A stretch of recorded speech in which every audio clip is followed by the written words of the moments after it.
name's Tyler Jensen, and my background, I grew up in Virginia, went to business school, kind of always as an entrepreneur. I moved out to San Diego in 2001, so what, 12 years ago now, and I ran a United States congressional campaign for 1 year, which was a lot like running a business. Then I launched a company here in town called Vavi Sport and Social Club, which is intramural sports for adults like soccer, kickball, dodgeball. I grew that to about 25,000 members here in San Diego, and then ended up selling that company in January of 2008. From there, I decided that the next thing I was going to do, I was going to be, really, really excited about. And what happened was that after selling the company, I didn't know what that was going to be, and so I took about a year, just went to the beach. It was a really nice year. I relaxed, I got healthy, and I fell into helping entrepreneurs start companies. I had gone through the whole process of starting, running, and selling a company, and I found that my friends were calling me asking for that help, and so I just started doing it for fun. My entrepreneurial spirit took over, and the fact that my bank account eventually needed some more money. I couldn't just live off the savings from the sale. And so I turned it into the Startup Garage. And so for the last 3 years, I've been helping entrepreneurs launch new companies or grow existing ones. I've helped about 100 different companies in all sorts of industries. So Angela's asked us to come in today and talk about a specific topic, which is marketing. I know that you guys are all in school, so I'm going to start off this morning kind of giving a broad overview of a little bit of the startup process, because I imagine a lot of you are probably in school and getting ready or already kind of in the midst of starting a new business. So I want to give you just a couple minutes here of kind of the bigger picture. When you're starting a business, I like to focus on the first two phases of starting a business, and I think it's important to understand what phase you're in, and so therefore you need to know what those phases look like. The first two phases are really the seed stage and the startup stage. These are where most businesses success or fail, right? And you hear all these terrible statistics about companies, all these companies that fail. And what I found, having worked with all these different companies, is that it really depends on doing the right things at the seed stage and doing the right things at the startup stage. If you set the foundation right, that leads into the growth stage and the maturity stage for your business. And so that's where I really help people. During the seed stage, what you're doing is you're doing your planning, you're setting up your infrastructure, you're setting up your products and services, your website, your logo, you're putting all the pieces in place to actually be in business during the seed stage. The business plan, all those pieces, and a couple of the foundational marketing pieces that she'll get into a little bit later.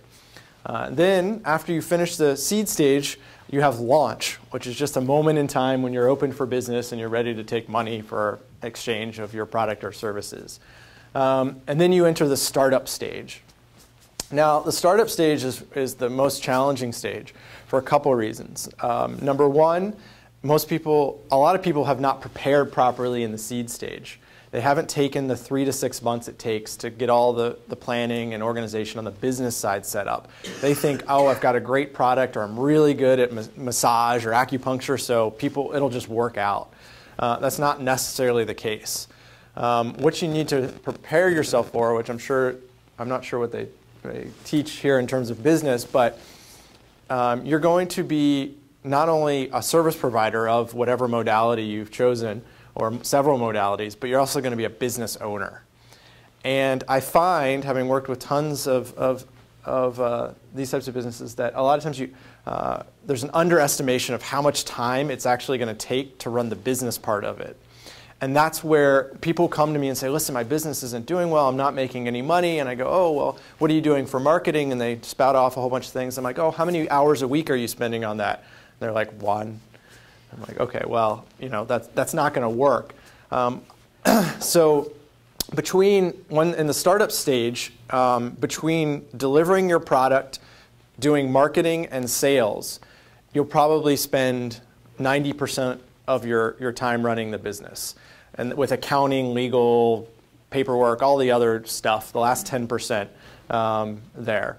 Now, that shifts over time and becomes, more of the accounting and legal and stuff will take over time. But during those first 2 years, it's so important that marketing and sales and product delivery are your 3 primary focuses. And I would say it's something like 50-50 probably with your time, meaning you need to spend 50% of that 90%, which is getting a little confusing, but on marketing and sales. So if you've got 40-hour work week, right, and let's say 35 of that, 5 hours you spend on kind of other stuff, accounting, so you've got 35 hours. Half of that may be spent on marketing and sales. So you really only have 17 or 20 hours to provide that service a week. Now you can get better at that and that can increase. But when you first start, you really need to expect to spend a lot of time on marketing and sales to get things moving and to build your business, to have a sustainable client base. And I think I wanted to communicate that because that's, I think, one of the major problem areas in startup businesses that people come to me when it's not working. I know there are a lot of competitors around. And so what you would like to do is, I would definitely recommend you not to imitate your competitors, but emulate them somehow. If you may want to check their behaviors, your customers' behaviors, their lifestyle habits. So you can say, okay, my California segment is, their habits are, they love working out, they are eager to pay to look good, and they love spending their time outside.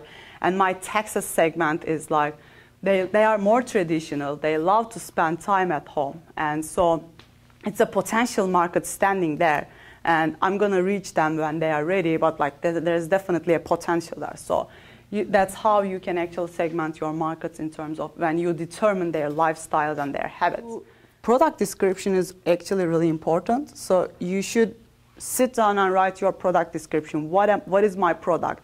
What is my product is or service is exactly offering? What am I offering to people? So SWOT analysis for your products for your company would be determining your strengths. So what if I ask you like what are the SWOT? Does anyone heard about SWOT before? So SWOT, there. So SWOT stands for strengths, weaknesses, opportunities, and threats. This is really important, actually. You may want to take a note of that. So it's strengths, weaknesses, opportunities, and threats. And strengths, the first S, the first letter of SWOT is strengths. So you will be determining the resources and capabilities of your company that gives your company the competitive advantage that you already determined. So the strengths of your company would be basically your resources that you are relying on. What makes you unique? What makes your product or service superior than your competitor's product or service? So the second letter on SWOT would be weakness.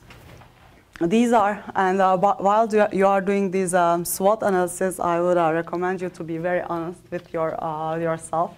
Because sometimes we just don't want to see the strengths and threats. Or like, I don't have any weakness. I'm fine. I'll be fine in this market. But I'm definitely recommending you to be very honest with yourself when you're doing the analysis, actually. And the weaknesses would be the absence of a specific resource. You may not have enough capital. That's a weakness. You may not be able to deliver your product to a certain regional area. That's a weakness. So you have to be determining your weaknesses very well to compete with your competitors in a better way, to be more stronger. So you should be aware of your weaknesses, actually. The third letter of SWOT would be opportunities. So you have to just open your eyes and see what's out there. The opportunities would be the areas in which your business can increase profit. So, of course, that's really important. So if there is like any blank, any space in the market or in the industry, that would be your opportunity. So you may just want to run that, and also that would be determining your competitive advantage again. So you may just want to find that space, find that whatever is missing in the market, just go and do it. So I would say if you are running a bakery, like there are like so many bakeries out there, and like there are so many products. What would be the opportunity out there? What would be the market opportunity? I would say no one is really making mom cookies, and I would say like, you know, these are homemade, just 20 cookies, one shot, and they are made by my mom. So homemade cookies, awesome. That's an opportunity because people are looking for organic food, and they are looking for homemade food now. So this is like an industry. There's something missing in the market, and you may want to catch whatever is missing and whatever the market needs actually. So that would be the third letter of SWOT, opportunity, and the fourth letter, T, stands for threats. So what are the threats that you will be facing? What would be the challenges that you will be facing? It could be a change in the law. It could be the environmental. Actually, the threats will be mostly coming from the external environment. So it could be again a change in the law. You may want to start importing and exporting, and your threat would be the government just putting some taxes, and so you really can't do anything about it. Like if they put just 40% taxes on your export, like that would be your threat, and you can't really do anything about it. But you have to assume this coming before, and you have to assume all the threats which would be coming in advance. So your mission, vision, core values, that's really important. Those values would be the determining of your business. So your mission value would be, your mission statement would be the effect of your business. So it would be the inspiration of your business. So that's going to help you not to forget where you are heading to, where you are going. And vision is also another determining of your business. Your vision is basically showing like what you want to do in this business, what you want to do in this industry. And core values would be the determining values of your business again. Why you exist. It will be like your morals and ethics and qualities of your business. So branding is also another important part of your business. You may want the branding includes your logo, your website, your business cards, your name, the company name. So that is basically reflecting you to your customers. Like however you want to approach to your customers, you want to build your branding accordingly. Positioning is also like, that's just a positioning statement. It's also how you are building your business, how you are positioning yourself. Are you positioning yourself as a high-end brand or a mass marketing brand? Or are you going after a niche market? So this is also very important, like again, according how you want to position yourself, who you want to reach. Again, I'm always like coming back to the target market because that's really who you want to focus on. Your distribution channels. So are you working with, are you distributing your product yourself? Are you an e-commerce based website? Are you an e-commerce? Are you working with some retailers? Or is there other like distribution channels you are using? Or are you advertising? Advertising is also another distribution channel that would take you to your customers. Pricing strategy, again, really important, and this is also part of the actual branding. And if you are like looking for high-end brand, if you're a high-end brand, if you're positioning yourself as a high-end brand, of course your pricing strategy would be different than a mass production brand or a mass service brand, and you would be setting your pricing higher than your competitors, and according to your business goals. Customer service is also a very important point. In today's world, like people are expecting exceptional customer service. So you can only have one customer service representative, or you can have a whole team, doesn't matter. Your customer service should be excellent. You should be responsive, and you should be fast while they are being responsive. So even if you're going to give like 24 hours or like 48 hours to respond, you should let your customers know that I'm going to get back to you in 24 hours, or I'm going to get back to you in 48 hours. So that's really important. They have to know. Otherwise, they would just send a tweet and you would have a bad reputation. So it's really hard to build a good reputation in today's market, but it's really easy for that reputation to get ruined. So customers, that's why you have to be really careful with your customers.